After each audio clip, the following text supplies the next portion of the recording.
In the 11th story, we see the killing of Tataka. As he was saying so, there arose the glorious noise of the bowstring which he had been drawing. Rama held the bow in his left hand and his head was flung back. The entire forest reverberated with a sound. Hearing it, Tataka was surprised. It was a long time since anyone had dared to enter her forest. She thought for a moment and, incensed beyond measure, rushed in the direction from which the noise came. From atop the hillock there appeared the frightening female who was ugliness personified. Looking at her looming up like another hillock, whose face was old and fearful to look at, Rama turned to Lakshmana and said, "Lakshmana, look at this dreadful woman. The very sight of her will make weak hearts stand still with fear. It will not be easy to subdue her. I am going to cut off her nose and ears at the tips and see the fun."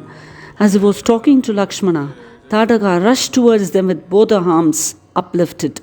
Vishwamitra made her halt in her tracks by scolding her, and he said, "May the two sons of the Raghuvamsa succeed in their attempt." Tataka was spraying stones and mud on the young men, and the sky was filled with the dust. It was dark for a long while, and they could see nothing. She then sent a real rain of stones, which made gentle Prince extremely angry. With his arrows, Rama destroyed the stones and cut off her arms. Lakshmana, in the meantime, heard her roar with anger and pain, and he cut off the tips of her nose and ears. Tataka suddenly vanished from their sight, and from out of nowhere there rained on them a number of stones hurled by her. Both the brothers pulled the strings of their bows, and the noise was so frightening that she forgot all about her Maya warfare and fell on the ground senseless. Vishwamitra said, "Rama, there is no need for you to have any compunction about slaying this dreadful sinner. Evening is fast approaching, and it is only too well known that the strength of Rakshasas increase with the setting of the sun." Rama felt that the time had come when he should kill her. Not heeding the stones which were being hurled at him, Rama took an arrow, pulled it as near his ear as possible, and released it. The arrow hit Tataka's chest, entering it, and she fell dead on the hill. The heavenly host rejoiced when Rama accomplished this task which has seemed impossible. Indra with his attendants came to Vishwamitra and said, "All our gratitude for bringing the son of the great Dasharatha to rid the world of the sinful woman. You know there are many such tasks which have to be accomplished by him. May your blessings be showered on him fully." The denizens from heaven went back. Evening drew near, and Vishwamitra raised Rama, who had prostrated before him, and said, "Rama, we will spend the night here, and in the morning we will be on the last lap of our journey. We will soon reach my ashrama." As soon as the Rakshasi Tataka was killed, the forest changed its complexion completely. It was a startling sight. When they woke up in the morning, Vishwamitra and the young princess saw the forest freed from the taint of Tataka. Flowers were blooming everywhere. Champaka, Ashoka, Punnaga, and Mallika. Mango trees and panasa trees and many palm trees could be seen bearing fruits. Ponds could now be seen everywhere with clear water, and it seemed to be as beautiful as Chaitra, the garden of Kubera.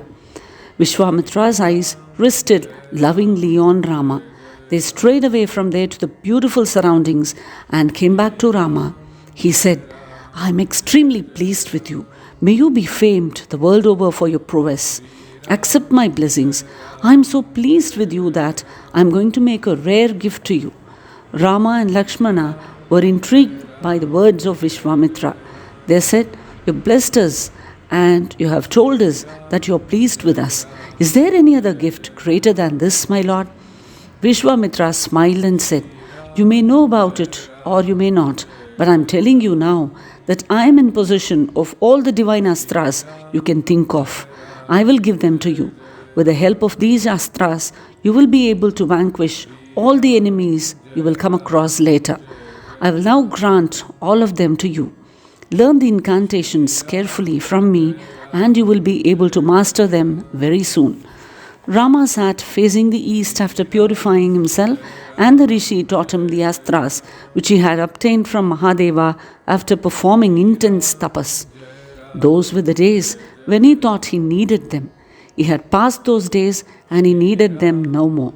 Smiling to himself at his earlier struggles, the sage Vishwamitra taught them all to Rama one by one, the method by which he should invoke the Astra, the manner in which it should be dispatched, and the manner of withdrawing it. And all the presiding deities came and stood before Rama. Folding their palms, they said, "Noble Rama, we are now your slaves and will do your bidding." Rama told them, "Reside in my mind all the time and come to me when I want you." Vishwamitra asked Rama to teach the astras to Lakshmana, and he did so. The three of them hastened towards the ashrama of Vishwamitra with a chastened look. The young men were still under the euphoria of the sight of the presiding deities of the astras, and the rishi, realizing this, gave them time to get used to the position of the astras. Thank you for being with us. See you again in the next story.